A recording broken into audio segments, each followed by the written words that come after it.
Emily Krebs' video appears in the top right corner. Text on slides, Expanding Research in AD, ADRD, ERA, R25 Awards, Thursday, March 30, 2023, 1 p.m. Eastern Time.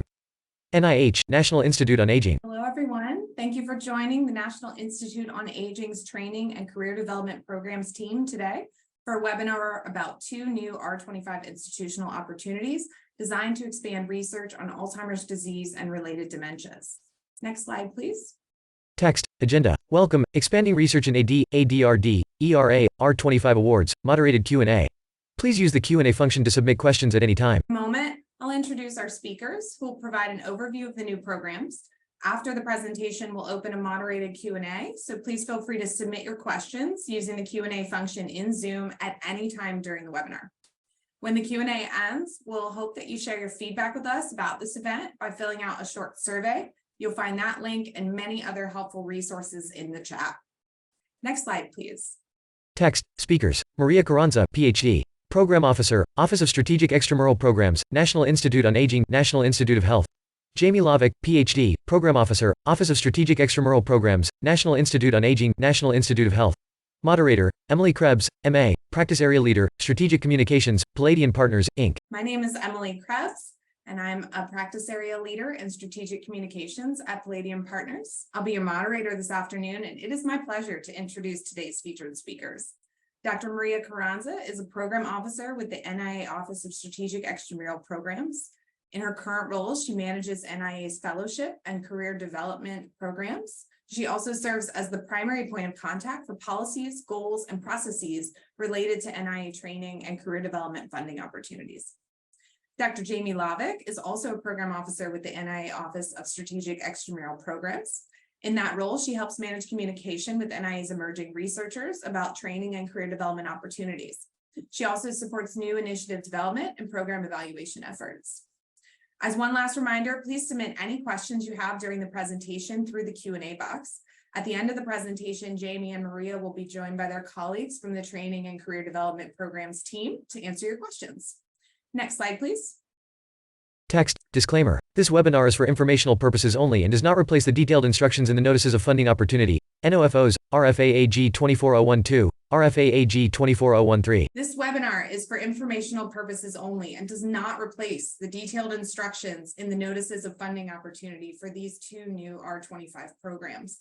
We'll be dropping links to both of them into the chat momentarily. With that, I'm delighted to turn things over to Maria to begin the presentation. Maria? Text, Overview, NIAER Post-Baccalaureate Research Education Program, R25 Clinical Trial Not Allowed, RFAAG 24012. NIAER Summer Research Education Program, R25 Clinical Trial Not Allowed, RFAAG 24013. For each NOFO, NIA intends to fund up to 5 awards per year. Letter of Intent due, April 24, 2023, optional. Applications due, May 24, 2023. No late applications will be accepted. Thank you, Emily. Today, we will be discussing the National Institute on Aging's 2 new R25 research education programs, which are designed to expand research opportunities in Alzheimer's disease and related dementias. Specifically, the NIA ERA Summer Research Education Program offers support for high school students, undergraduate students, and K-12 teachers. Likewise, the NIA ERA Post-Baccalaureate Research Program supports individuals who recently completed a bachelor's degree. For each opportunity, NIA intends to fund up to 5 awards per year, and the next due date is May 24, 2023. Please note that no late applications will be accepted for either opportunity. Text, Background, National Plan to Address Alzheimer's Disease and Related Dementia, AD/ADRD. Major Goals. Reduce the burden of AD/ADRD by address shortage of scientists conducting AD/ADRD research, including basic, clinical, translational, prevention, and treatment research. NOFO's address. Goal G4 of the NIA's Strategic Directions for Research, 2020 to 2025. Attract and train more researchers from diverse scientific and cultural backgrounds. Lack of early exposure to high-quality, hands-on research education experiences in AD/ADRD. Another barrier to diversifying and increasing the AD/ADRD research workforce. A major goal of the National Plan to Address Alzheimer's Disease and Alzheimer's Disease-related dementias is to accelerate research toward treatments, improve care and support for people facing these conditions, and reducing the risks of AD/ADRD by promoting brain health. Despite this, There is a shortage of scientists conducting the wide variety of necessary, innovative, and interdisciplinary research on AD/ADRD.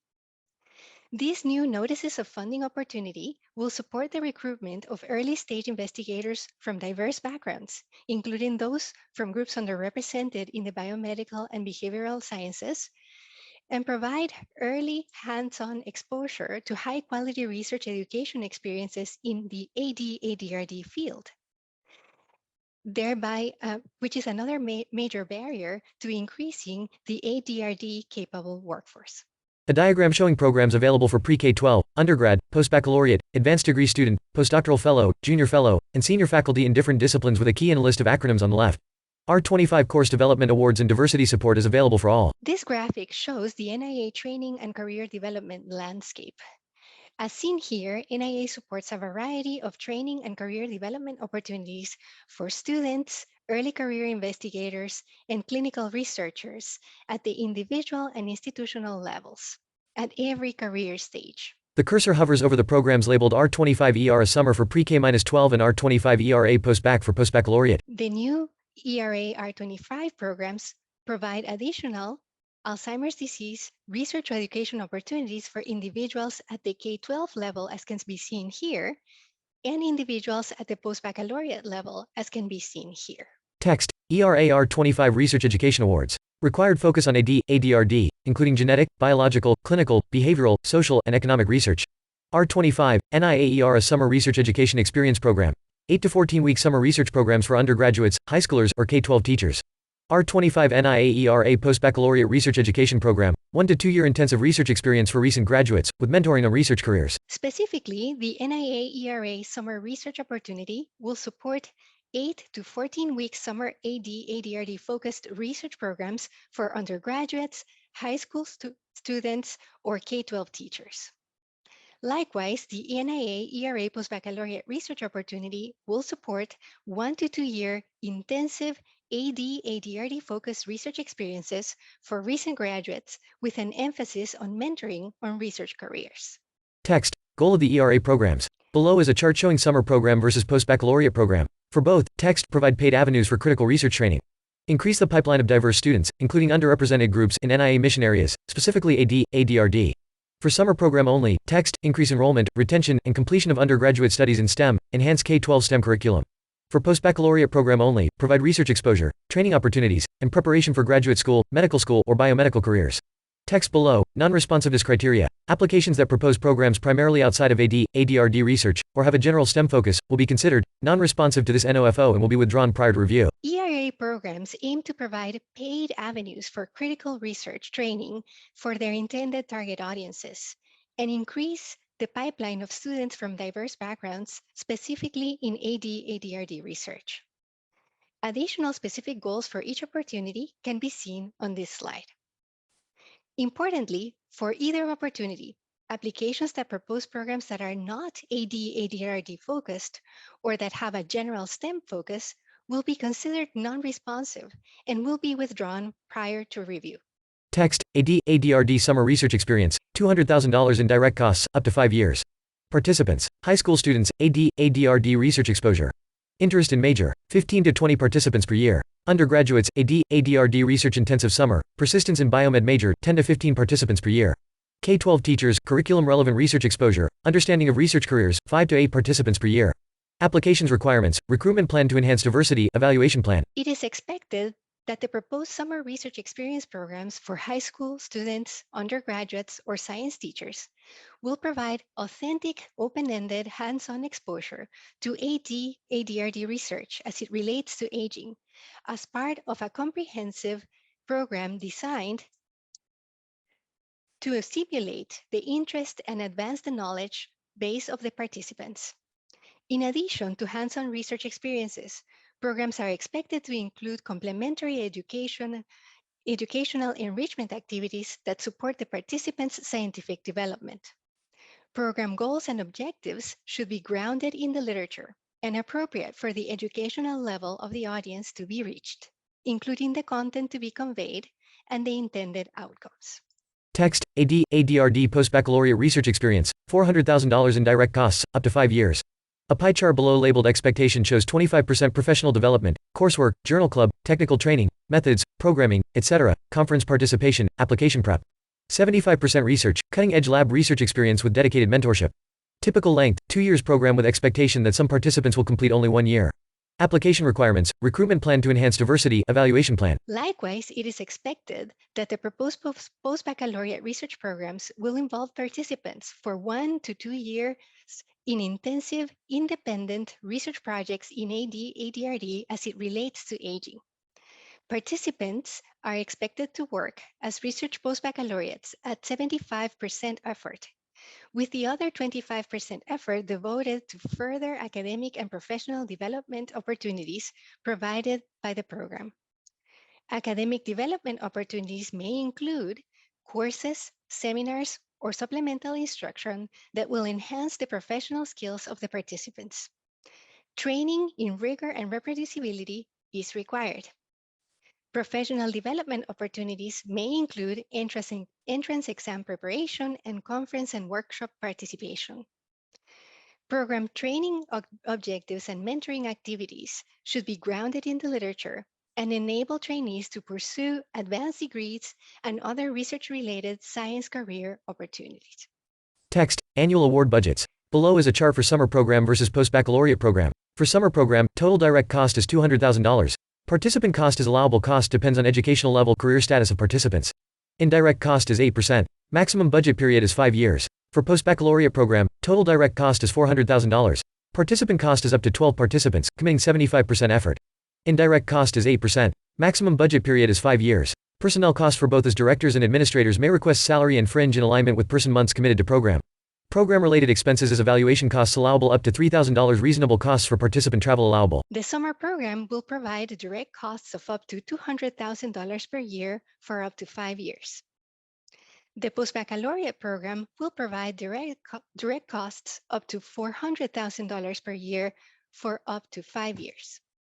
For both programs, personnel and participant costs, as well as program-related expenses and indirect costs up to 8% may be requested. Text, eligible institutions, U.S. institutions only. Variety of institutions types encouraged, including minority-serving institutions. Should not duplicate existing R25 or T32 programs but can augment. Recommended partnerships with NIH and NIA-funded centers, Alzheimer's Disease Research Centers, ARDCs, Centers on the Demography and Economics of Aging, Claude D. Pepper Older Americans Independent Center, OAIC, Edward R. Roybal Centers for Translation Research in the Behavioral and Social Sciences of Aging, Nathan Schock Centers, Resource Centers for Minority Aging Research, RCMAR, Clinical and Translational Science Awards, CTSA, Research Centers in Minority Institutions, RCMI. Importantly, only U.S. institutions are eligible to apply for the ERA programs, and a variety of institutions, including minority-serving institutions, are encouraged to apply. Each institution must have a unique program structure that maximizes their resources, departments, and faculty. Applicants are encouraged to propose collaborations with affiliated and/or local institutions as appropriate. Applicants are also encouraged to partner with existing NIH-funded programs and resources and other federally funded resources and programs and leverage training activities from both federal and private sector partners, including but not limited to the Alzheimer's Disease Research Centers and other organizations listed in this slide. Text, application structure and page limits. Project summary, abstract, 30 lines of text. Project narrative, 3 sentences. Specific aims, 1 page. Research education program plan, 25 pages. Biographical sketches, 5 pages each. The structure of the application is as shown on this slide, and we will go over specific details about each section in just a moment. The main body of the application will be in the research education plan, which is 25 pages long. Always make sure to follow NIH guidance on the page limits for each section of your application. Text, research education program plan 25 pages. 1. Proposed research education program. A. Program rationale, mission, objectives, and overall research education plan. B. Professional development. C. Program oversight, participating faculty selection and mentor training. 2. Program director, principal investigator. 3. Program faculty, mentors. 4. Program participants. 5. Institutional environment and commitment. The research education program plan, which is the main section of an R25 application, is up to 25 pages long. Specifically, the following subsections should be addressed in that 25-page narrative. First, the proposed research education program, including the program rationale, mission, objectives, and overall research education plan. The professional development plan for the participants, as well as program oversight, participating faculty selection, and mentor training plan.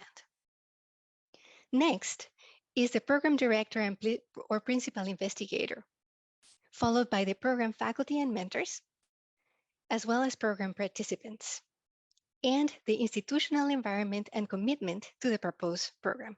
Text, Research Education Program Plan, continued 25 pages. 6. Recruitment Plan to enhance diversity. 7. Plan for instruction in methods for enhancing reproducibility, post-baccalaureate only. 8. Plan for instruction in the responsible conduct of research. 9. Evaluation Plan. 10. Dissemination Plan. Next is the recruitment plan to enhance diversity, and for the post-baccalaureate opportunity only, the plan for instruction in methods for enhancing reproducibility. Then, a plan for instruction in the responsible conduct of research, an evaluation plan, and a dissemination plan. And now I will turn things over to my colleague Jamie to cover additional details that are expected in each subsection of the Research Education Program Plan. Jamie? Text, 1. Proposed Research Education Program. A. Program rationale, mission, objectives, and overall research education plan. Post-baccalaureate and summer programs. Program mission, broad statement of purpose. Program objectives, specific measurable outcomes the program intends to achieve. Rationale and strategies used for selecting participants. Clear articulation of overall didactic philosophy, strategy, concepts, and benefit for selected participants. Planned research and professional development activities. Thank you very much, Maria. All right, so we're going to start by digging into that first section of the Research Education Program Plan. So this section is called the Proposed Research Education Program, and this section itself has 3 subsections.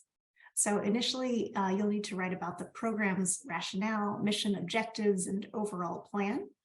So you're going to need a broad statement of purpose for the program you're designing, as well as specific objectives, which should be measurable outcomes that you intend to achieve and then report on in your progress reports. In this section, you want to talk about the strategies that you're using to select the participants in your program.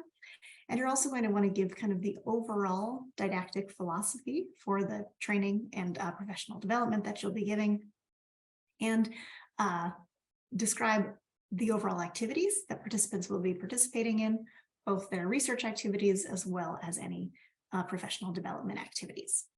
Next slide, please. Text, 1. Proposed Research Education Program. B. Professional Development, Post-Baccalaureate Program. Program participants will be provided with information regarding the variety of careers in the biomedical research workforce. Learn the skills, knowledge, and steps needed to attain positions across the ADRD research workforce. Summer Program. High school student participants will develop an enhanced interest in college-level STEM education. Gain an increased understanding of opportunities across the ADRD research workforce. Undergraduate participants will experience increased retention in STEM degrees. Develop an enhanced interest in graduate-level science education or scientific careers related to ADRD. Science teachers will gain an enhanced scientific knowledge base. Develop hands-on scientific curriculum focused on ADRD. The next subsection is going to focus on that professional development. And so here it will be rather different for the 2 programs. For the post-baccalaureate program, we expect that the participants are going to really be exposed to the variety of careers in the biomedical research workforce. So that's going to include both academic as well as non-academic careers.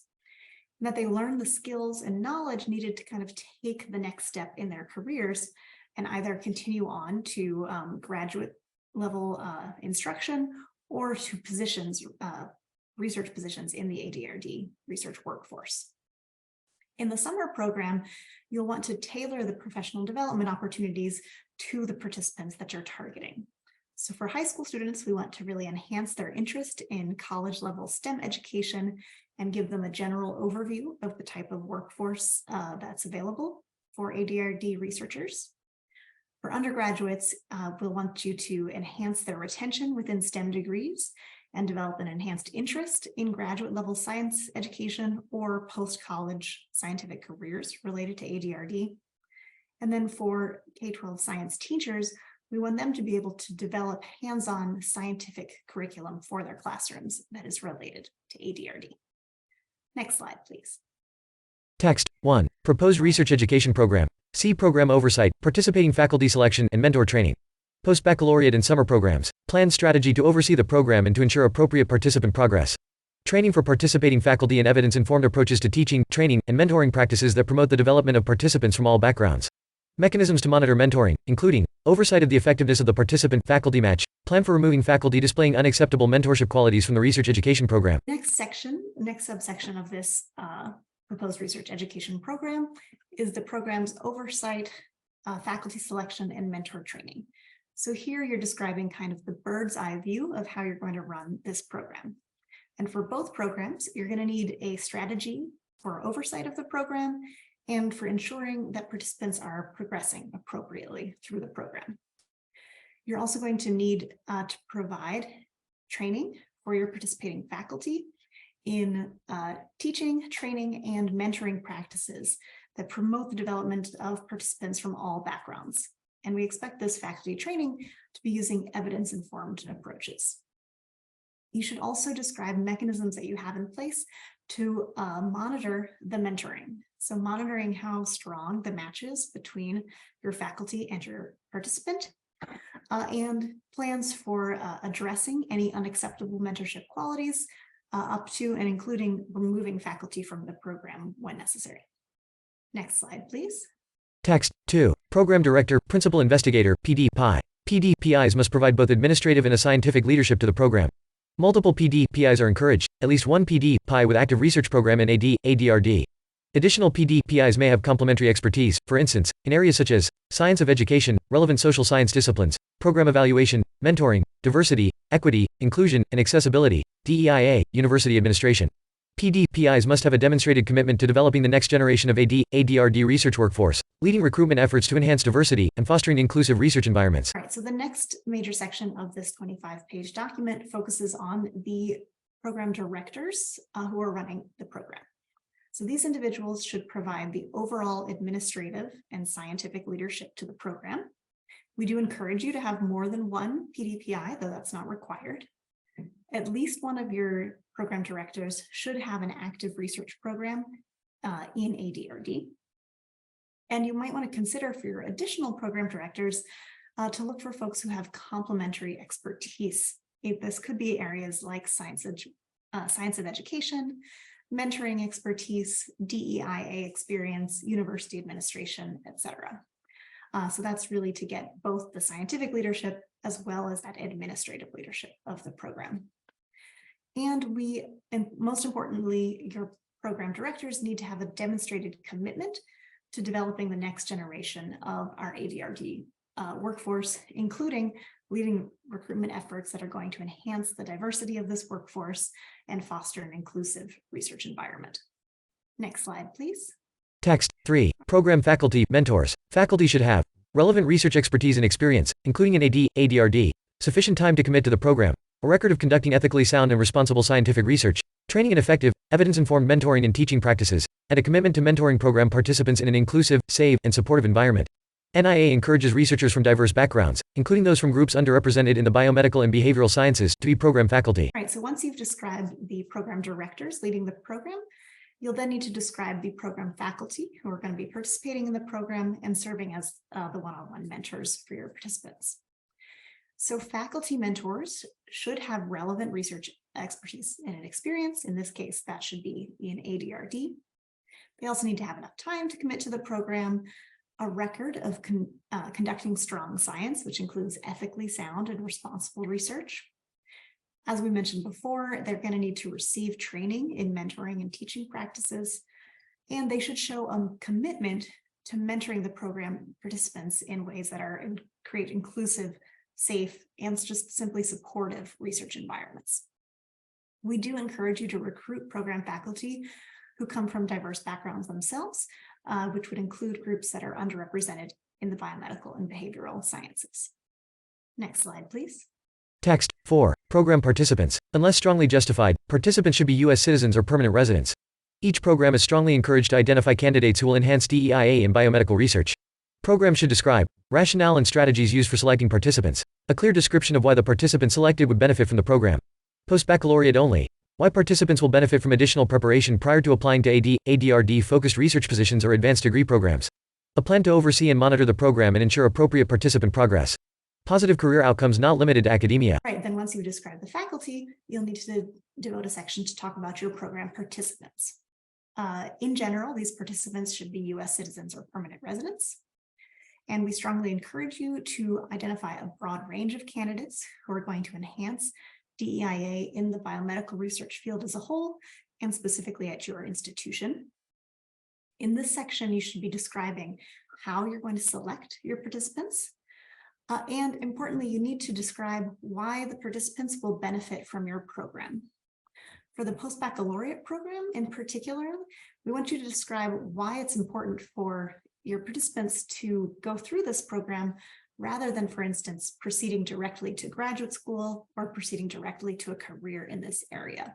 So what additional preparation are they gaining that's really going to help them achieve those next career steps?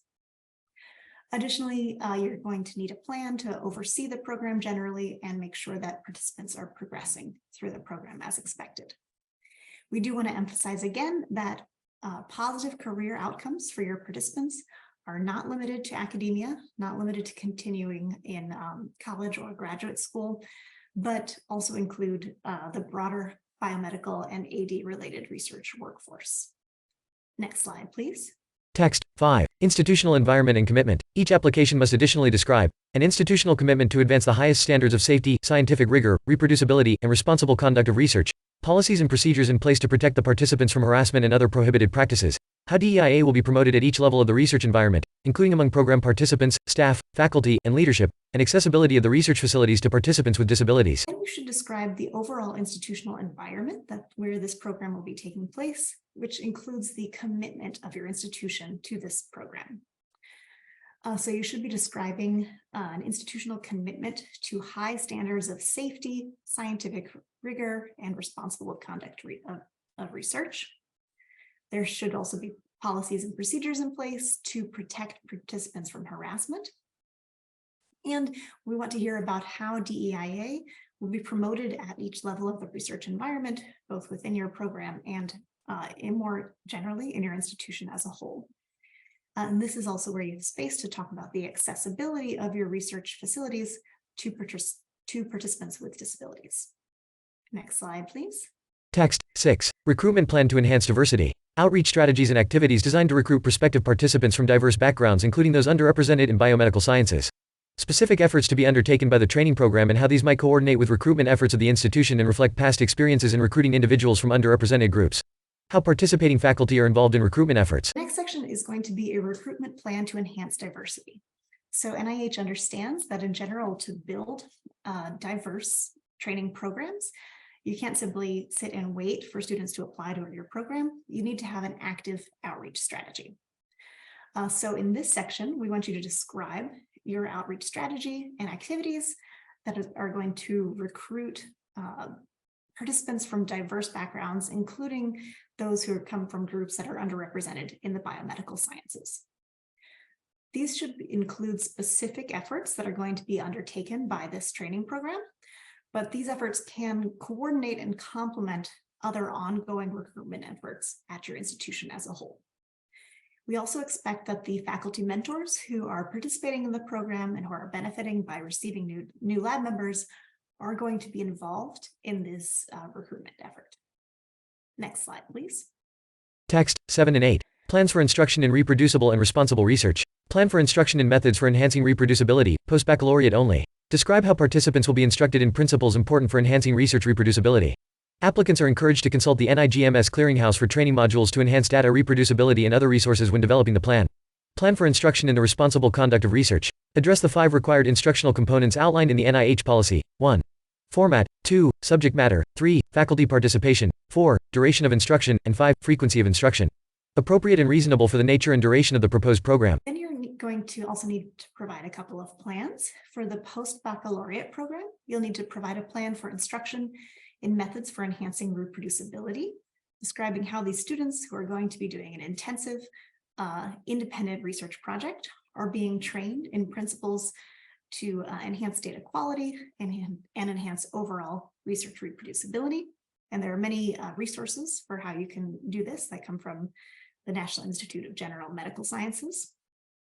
And for both the post-baccalaureate and the summer programs, you'll need to also include a plan for instruction in the responsible conduct of research. This is, of course, similar to the plans that are included in T32, as well as fellowship applications, and they should address the subject matters covered in the training, what faculty are involved, as well as the duration and frequency of instruction. Next slide, please.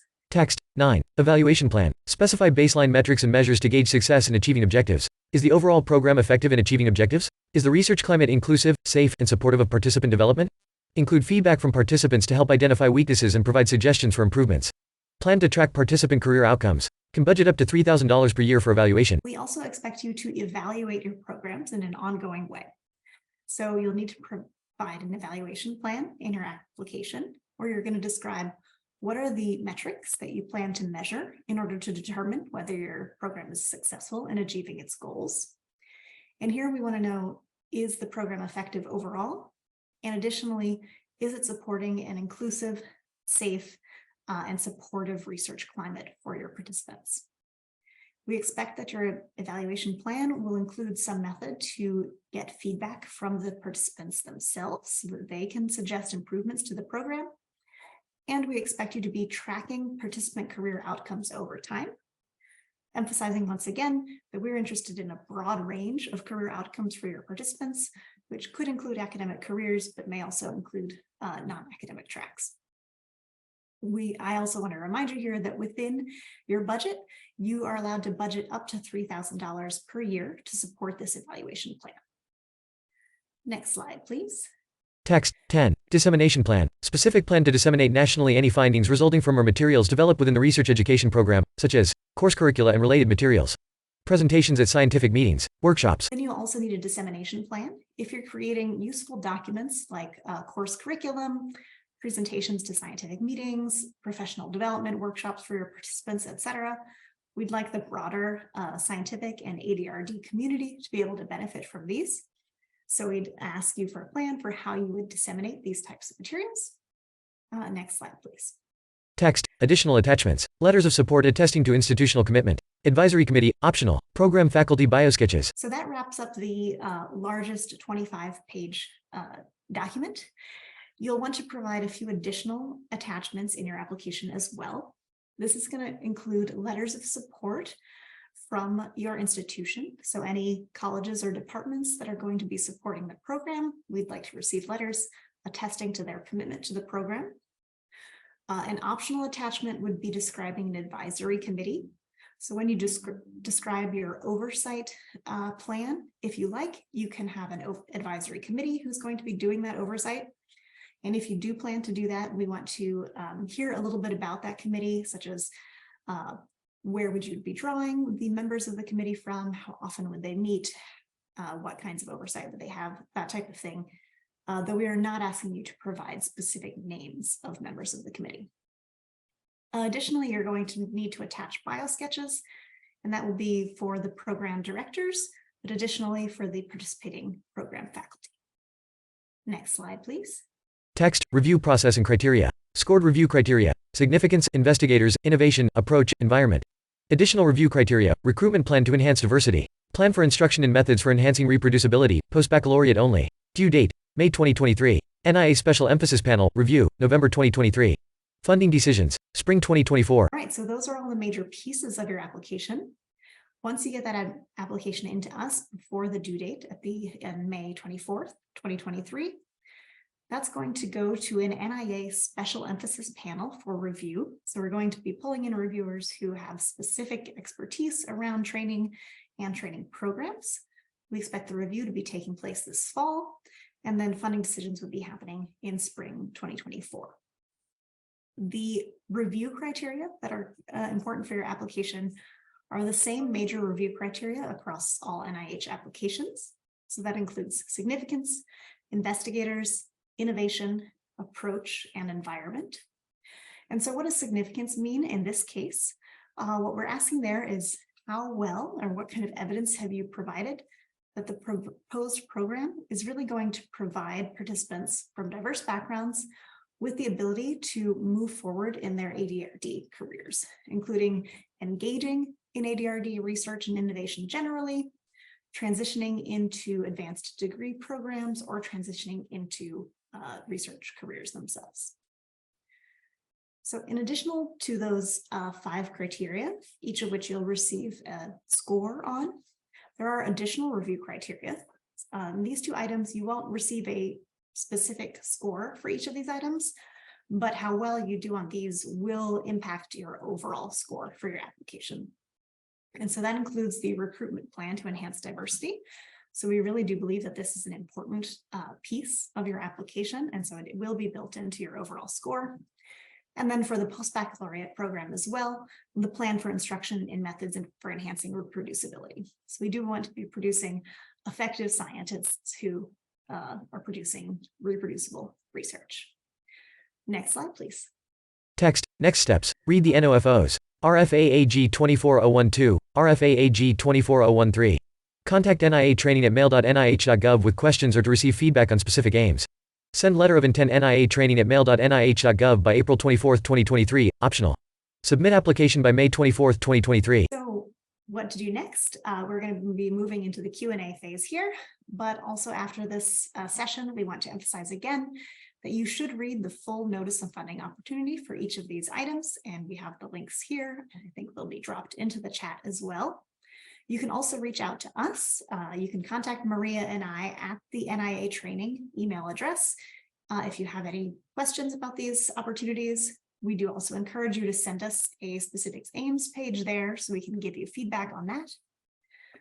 And then the due date is, once again, May 24th, 2023. It's helpful for us if you know that you intend to apply to send a letter of intent a month before the due date. That, however, is optional. It's not required.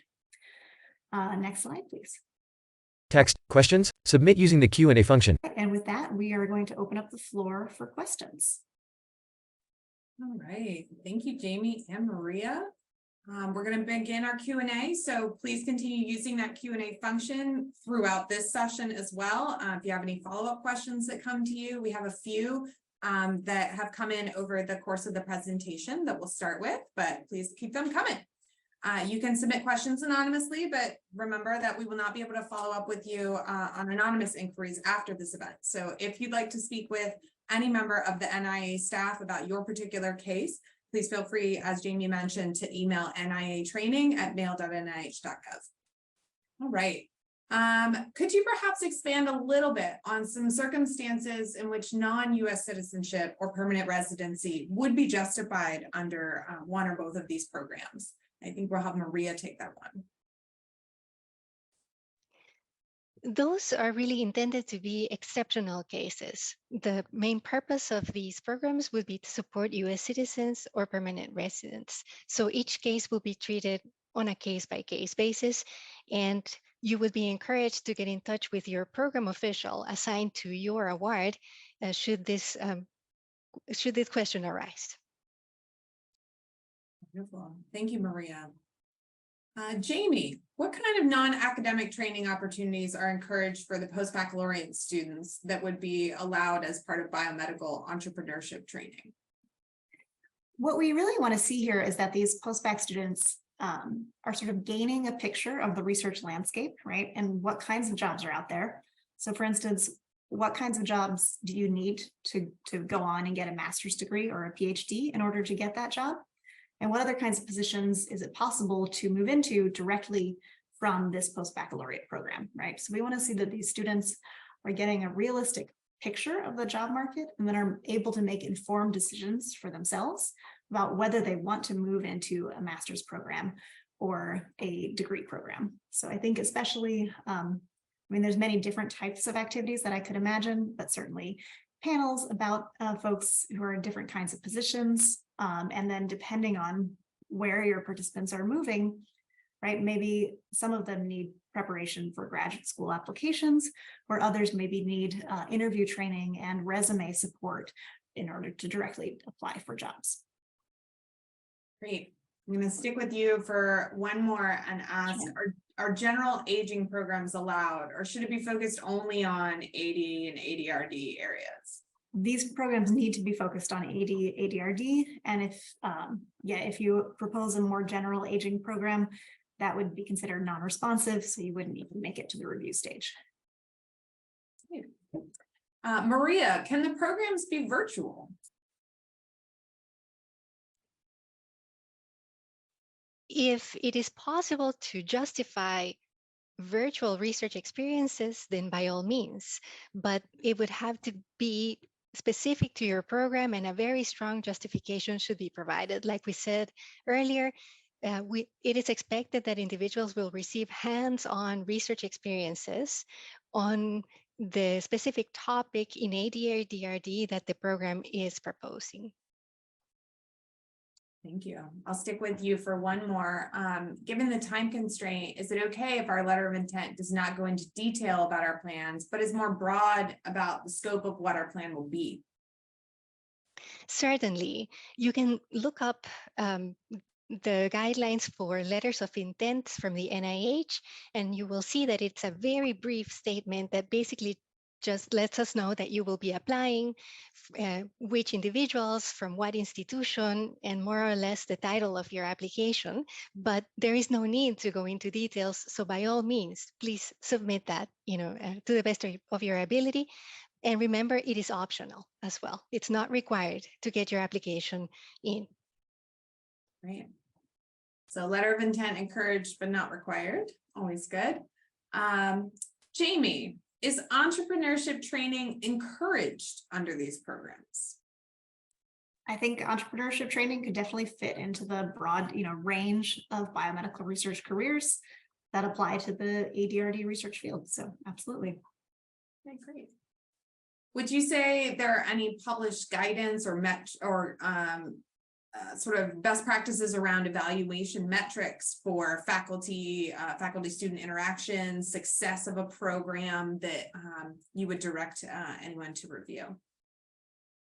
I would say take a look at some of the prep programs that have been funded by the NIGMS. So those are post-baccalaureate programs for general biomedical sciences. So that might be a great place to start.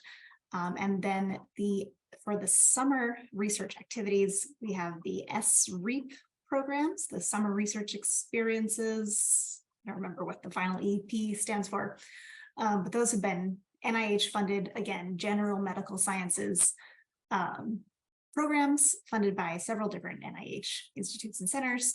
And so all of those have also had evaluation plan requirements and have produced those types of documents. If I may add to this question briefly, there's also the NIH SEPA program, that's SEPA, which is specifically focused on the K-12 space. And they have an excellent website where they share evaluation materials specifically focused on the K-12 space. Great. Thank you. All right, Maria, I'll stick with you. How should the postbacks be appointed, as students or employees? Are there stipends recommended? Should they be listed as a 100% FTE?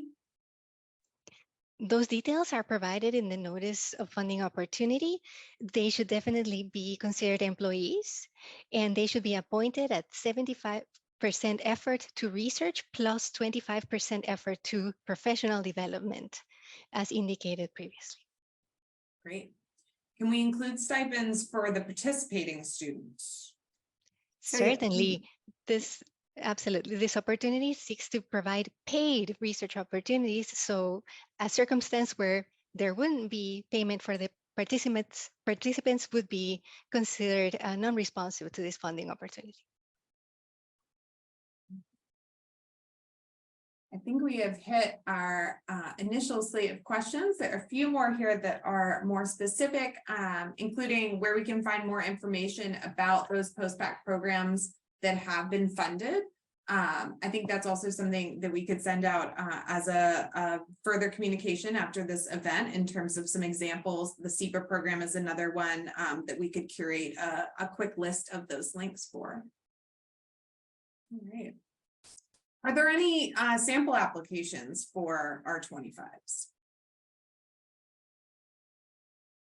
Not that I know of off the top of my head. We can certainly take a look at samples that are available from NIH, but I'm not sure that there are R25 samples available.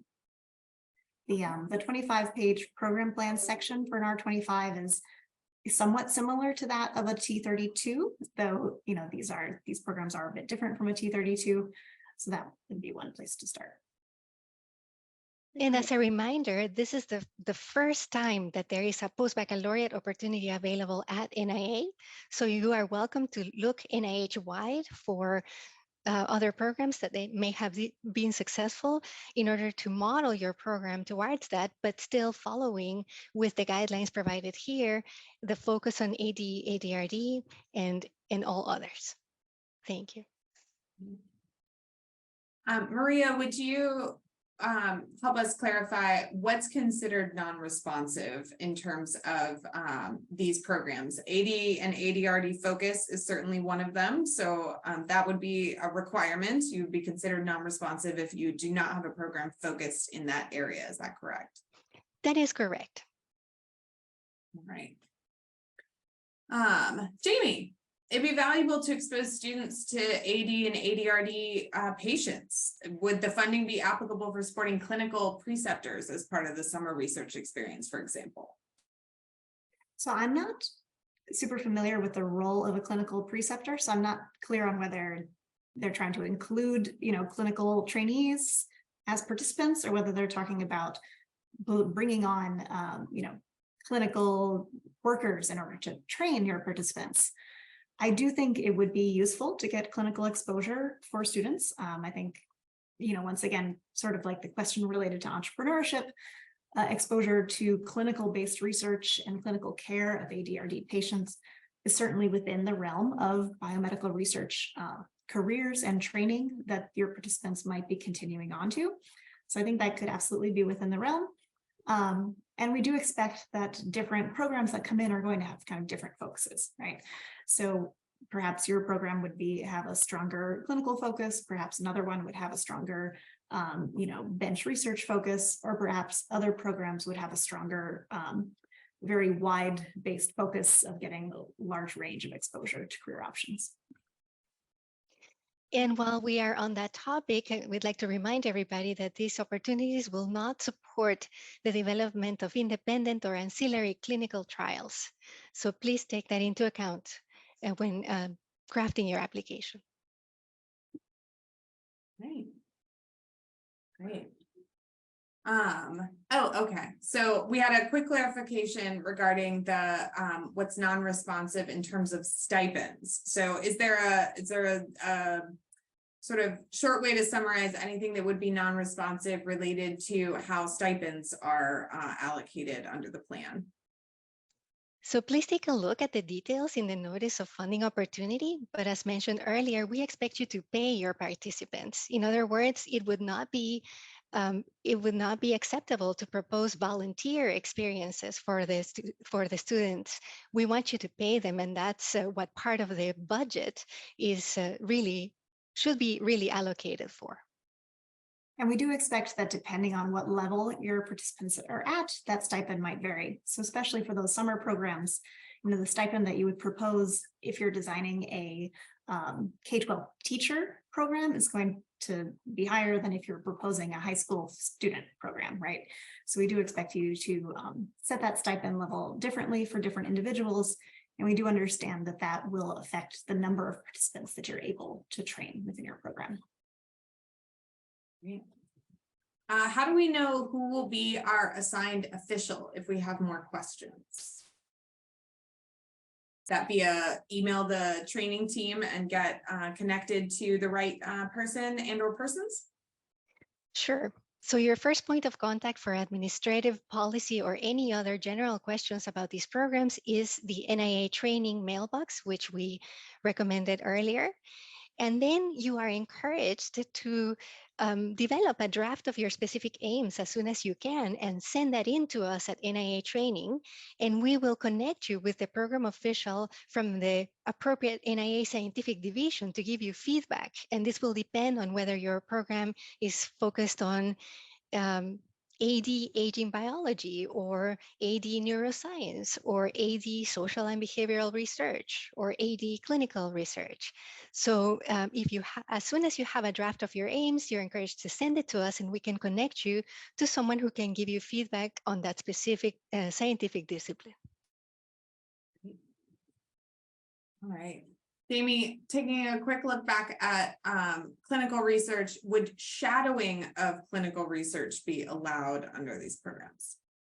I think that would be totally reasonable. As Maria mentioned, you couldn't use the funding from the program to support a clinical trial, but certainly shadowing by your participants seems like a very reasonable professional development activity. Great. And are travel expenses eligible for inclusion for participants? Certainly, travel for key personnel, including participants, is contemplated within the budget and established in the Notice of Funding Opportunity. Yeah, and that could include both travel to the research site, as well as travel to conferences if you want to include conference participation and presentation as part of their professional development. Great. Okay. Can we have both undergrads and K through 12 teachers in the same program?